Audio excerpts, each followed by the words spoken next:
en este vídeo os voy a enseñar una cosa. Mira, si vosotros veis aquí esto que dice mueve la cabeza y veis muchas rayas, pues si movéis la cabeza para la derecha y a la izquierda rápidamente veréis una cabeza de un tío. Y ahora os voy a enseñar un efecto. Estos son efectos ópticos, por si no sabéis. Os voy a enseñar un efecto óptico muy gracioso.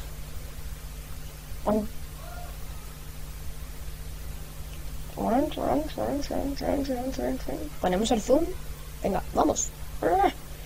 ¿Eso qué es?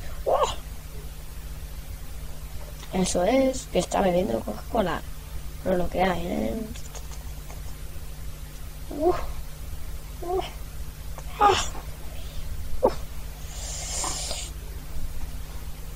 Esta tía es que está disfrutando.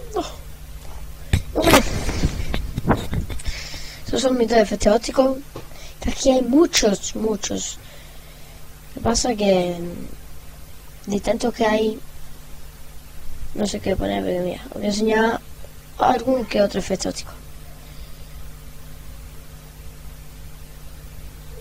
Pues voy a poner este, mira, este está muy gracioso. Vamos a ver. Me está besando, ¿lo veis? Vamos a morrearnos. Venga, cariño. Y este, pues le está metiendo la china esta karateca ahí, boom, boom, en toda la boca. Y yo hay uno que no lo pillo. Yo es que esto nunca lo pillo.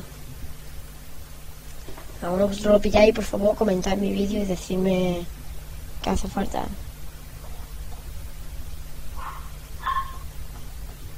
Es que yo no lo pillo. Hombre, se ve así que se dobla, pero no sé más. Pues bueno, aquí están mis vídeos. ¿Tú eres listo? Por favor, comentaros a mi nuevo vídeo.